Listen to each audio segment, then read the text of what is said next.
de Deus aqui nessa terra? Qual é o maior plano? Qual é o maior propósito de Deus? Eu posso afirmar a você que o maior plano de Deus, ele envolve a sua vida, ele envolve você, envolve também a sua família. Que Deus te abençoe. Vamos ler Gênesis capítulo de número 3, versículo de número 1. Eu tenho algumas coisas para ler, então já vamos começar logo. Se você gosta da palavra de Deus, você gosta de Bíblia, você está no lugar certo. Seja muito bem-vindo. Olha só, ora, a serpente era a mais astuta de que todas as animarias do campo que o Senhor Deus tinha feito. E esta disse à mulher: é assim que Deus disse: não comereis de toda a árvore do jardim? E disse a mulher à serpente: do fruto das árvores do jardim comeremos, mas do fruto da árvore que está no meio do jardim, disse Deus: não comereis dele, nem nele tocareis, para que não morrais. Essa era a ordenança de Deus, era a ordem do Senhor. Nós sabemos essa história que até criança sabe, até o ministério infantil conhece a história de Adão e Eva. Eles comeram fruto, foram enganados pela serpente, apesar de não ser uma verdade absoluta, né? Ali houve uma meia verdade naquilo que ela disse, que cai como um engano. Porque foi uma meia verdade. Muitas pessoas se enganam com meias verdades, esse é o problema. Existem pessoas que se enganam com isso, porque Deus, ele não oculta nada. Para quê? Para que as pessoas elas não caiam, né? Não caiam no engano, não caiam no erro. Satanás, ele falou uma meia verdade, tá bom? Ele falou uma meia verdade, ele usou uma astúcia que ele tinha para manipular uma verdade ao seu bel prazer. Então ele trouxe uma meia verdade. Certamente não morrerá, mas morreria. Porque Deus não fez o homem e a mulher daquela maneira como descrito no livro de Gênesis, segundo a crença, a nossa crença, segundo a nossa fé, para que tivesse um tempo limitado de vida. Deus, ele fez o homem do pó da terra, fez a mulher com um pedaço do homem, e assim Deus o criou macho e fêmea, para que eles pudessem ter o que? Eternidade nessa forma, dessa maneira, tá? A maneira que Deus criou o homem e a mulher era a maneira para ser eterna, tá? Só que aí o fruto do conhecimento, que era o fruto do conhecimento do bem e do mal, era o fruto que Deus havia proibido. E aí eles comeram, tendo conhecimento do bem e do mal, e por isso entrou o pecado. E o salário do pecado, como nós sabemos, que a palavra de Deus determina, que o salário do pecado é a morte, né?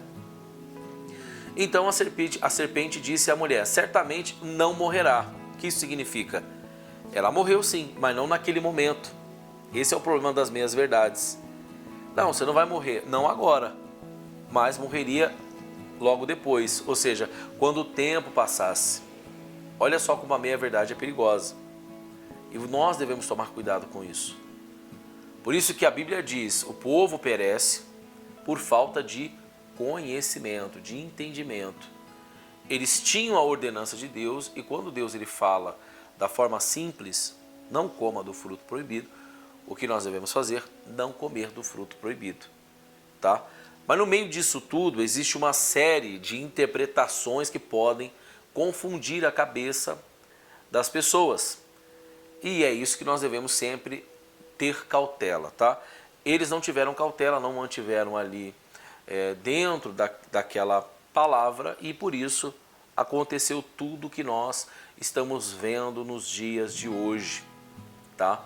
Tudo que nós vemos nos dias de hoje acontece por causa deste momento, né? Porque Deus sabe que no dia em que dele comer, isso aqui é o argumento da serpente, tá? Se abrirão os olhos, os vossos olhos, e serei como Deus, sabendo o bem e o mal. E vendo a mulher que aquela árvore era boa para se comer e agradável aos olhos, e a árvore desejável para dar entendimento, tomou do seu fruto e o comeu. E deu também ao seu marido, e ele comeu com ela. Nós vamos chegar no plano, tá? Isso tudo envolve o plano de Deus, isso tudo envolve o plano do Senhor, porque desde o início ele tem investido nisso, né? Ele investiu. Deus, ele não tinha apenas a árvore do conhecimento, tá? havia duas árvores no Éden que Deus ele colocou no Éden, porque uma era a bênção de Deus, a outra era a obediência que ele queria que a criação, e quer até hoje que a criação exerça obediência. Então havia dois frutos, uma era do conhecimento do bem e do mal e a árvore da vida. Você sabia? Existiam duas árvores importantes no Éden. Uma árvore é a árvore do fruto do conhecimento do bem e do mal, e a árvore da vida, que nós vamos ver aqui em seguida. O plano de Deus, naquele momento, o plano de Deus, ele adiou, porque Deus ele quer nos dar o fruto da vida. Só que por causa do bem e do mal, ou seja, por causa deste conhecimento, por causa do pecado que entrou naquele momento, esse plano de Deus ele não foi frustrado, mas ele foi adiado, tá? E aí acontece, ó. E vendo a mulher que aquela árvore era boa para se comer e agradável aos olhos, e árvore desejável para dar entendimento, tomou o seu fruto e comeu, e deu também a seu marido, e ele comeu e com ela. Então foram abertos os olhos de ambos e conheceram que estavam nus, e cozeram folhas de figueira e fizeram para si o quê? Aventais. É como se eles tivessem evoluído. Você percebeu? A impressão que eu tive lendo agora foi essa. É como se eles tivessem tido uma evolução, né? Eles abriram os olhos e repararam: ué, nós estamos sem roupa, né? O que nós estamos fazendo aqui desse jeito? Vamos fazer alguma coisa. E aí eles cozeram folhas para si e aventais. Não é? Não parece? Eles estavam sendo de certa forma primitivos, né? Eles estavam sendo de certa forma puros, que é a coisa mais linda que tem. Como crianças, eles estavam ali sem roupas, despidos, puros, imaculados, sem pecado, né? Limpos, luz, na condição de eternos. Esse era o plano. O plano inicial de Deus realmente foi esse. É de dar a eternidade para o homem. Mas Deus também deu a livre escolha, que é conhecido como livre-arbítrio. O que eles fizeram?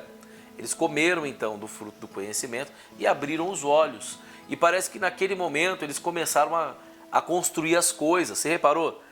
Eles viram que eles estavam nus e aí falaram: peraí, não, vamos pegar aqui, vamos fazer um avental, vamos fazer uma roupa, vamos cozinhar aqui uma figueira. Olha o conhecimento que Deus deu. Olha o conhecimento que havia no fruto, porque eles não tinham esse conhecimento. Eles não tinham conhecimento de que eles estavam nus.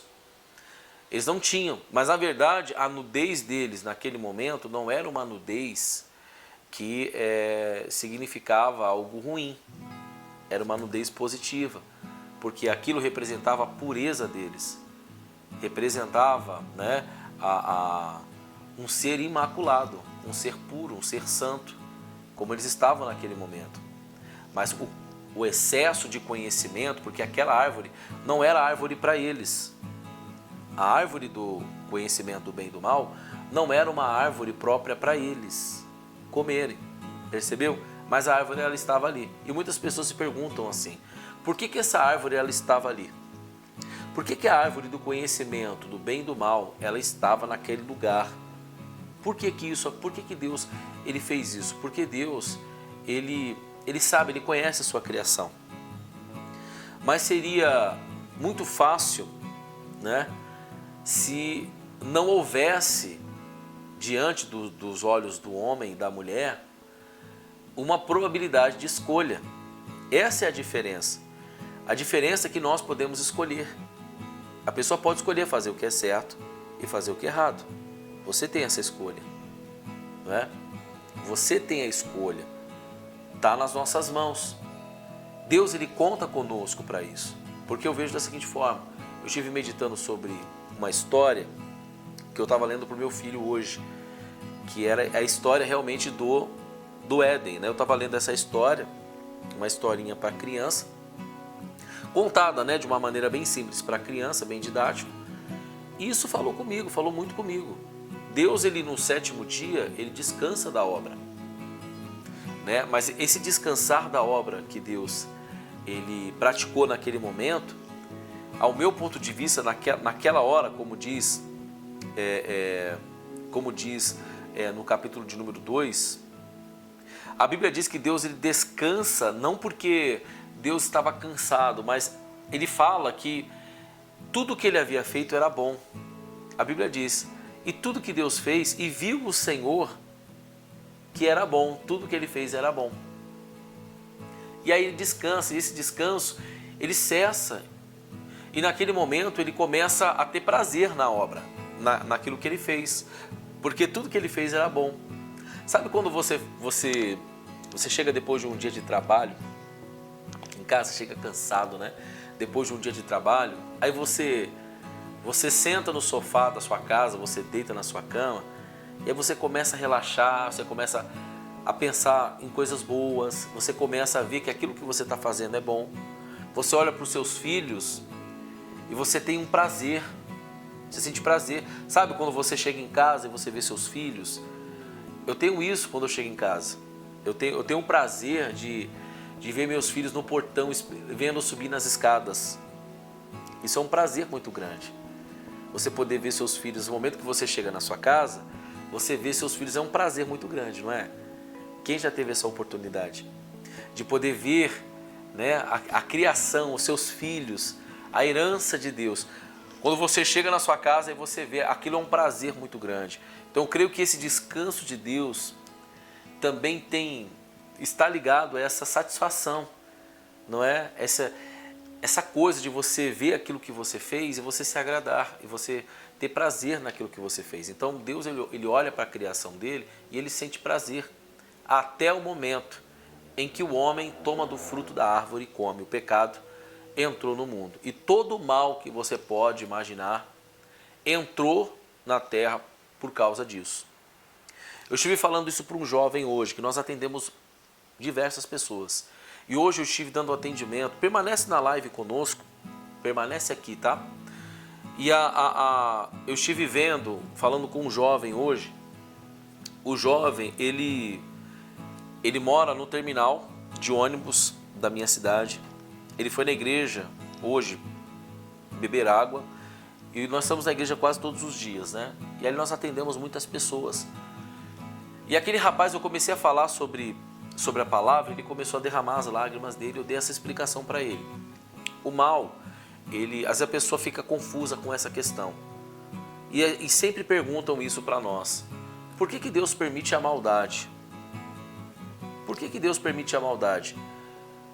Essa mesma pergunta, ela pode ser feita desde o início, quando Deus coloca o fruto lá. Por que Deus colocou uma árvore lá?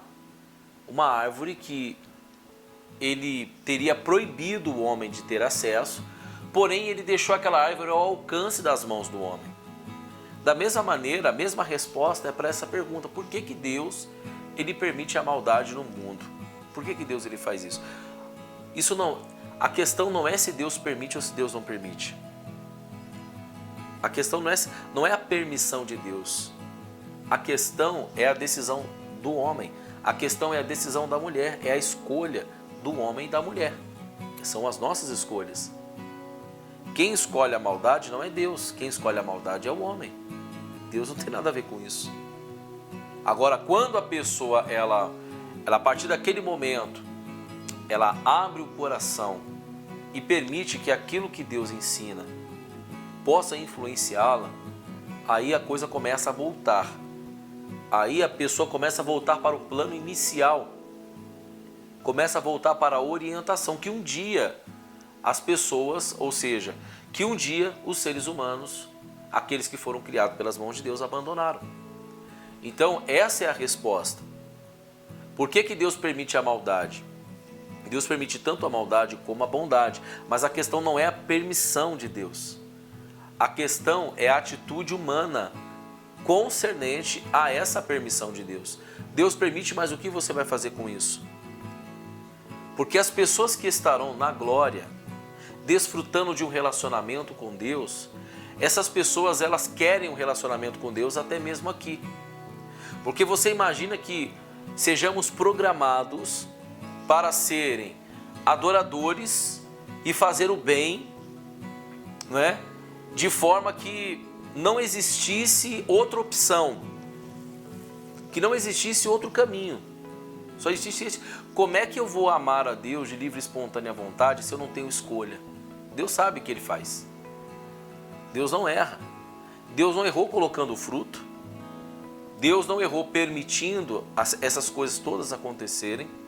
Deus não errou.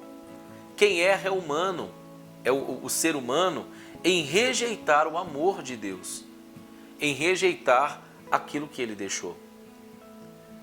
Então, nós começamos a perceber que a verdade, o livre-arbítrio é uma dádiva, é um presente de Deus. Ele poderia ter feito tudo isso para quê? Para que o homem apenas seguisse o que Ele falou sem escolha nenhuma. Isso não é obediência. Isso não é obedecer. Não é. Então não confunda, tá? O rapaz falou assim, por que que Deus está permitindo essa maldade? Veja da seguinte forma, o corpo ele é feito de, nós seres humanos, somos feitos de três coisas, corpo, alma, espírito. Isso não sou apenas eu que digo, a ciência já determina assim. A ciência, existem vários trabalhos científicos que eu tive acesso recentemente. Esses trabalhos eles determinam pela comunidade médica, tá? Que eles determinam que o corpo ele é realmente feito dessas três coisas. O corpo físico, a alma, que são as memórias, a experiência, não é? A memória das coisas que passaram, aquilo que ele adquiriu durante a vida, seja habilidades, essa é a alma. O espírito é algo imaterial, é algo transcendente do corpo, é algo que está ligado àquilo que é invisível. A comunidade médica, científica, determina assim, corpo, alma e espírito. Da mesma maneira que é Pai, Filho e Espírito Santo. Nós entendemos que o espírito, ele se manifesta pelo corpo e pela alma. Como assim? Quando o nosso espírito ele está ligado ao Espírito Santo, o nosso corpo abre um canal. Isso aqui é muito importante. A Bíblia diz que Deus ele é espírito. Jesus diz para a mulher samaritana no Evangelho de João. Deus ele é espírito. E importa que aqueles que o adorem, adorem em espírito e em verdade. Quando o nosso espírito está ligado ao Espírito de Deus, existe um canal no corpo para que todo esse poder venha sobre a nossa vida, curando, libertando, sarando, salvando. Os frutos do Espírito Santo, ou o fruto do Espírito Santo. Então o homem ele é feito de três coisas. Olha só, presta atenção, você que chegou agora. O corpo é feito de três coisas. Os seres humanos, as pessoas, corpo, alma, espírito. O espírito, ele se manifesta, ele se expressa pelo corpo e pela alma. Eu falei do corpo. Quando eu tenho a ligação com o Espírito Santo de Deus, o meu corpo, ele abre comportas para que eu seja curado, para que eu seja liberto, para que eu seja sarado. Dá para entender? E a alma, já que eu sou feito de três coisas, o corpo, tá, entendi. O espírito se manifesta ou se expressa pelo corpo. E a alma? A alma são as memórias. Percebe que quando uma pessoa, ela anda com Jesus, ela anda com a palavra, com o Espírito de Deus, e o Espírito de Deus começa a se manifestar pela alma, ela começa a enxergar o seu passado de uma maneira diferente como ela enxergava antes de obter o Espírito.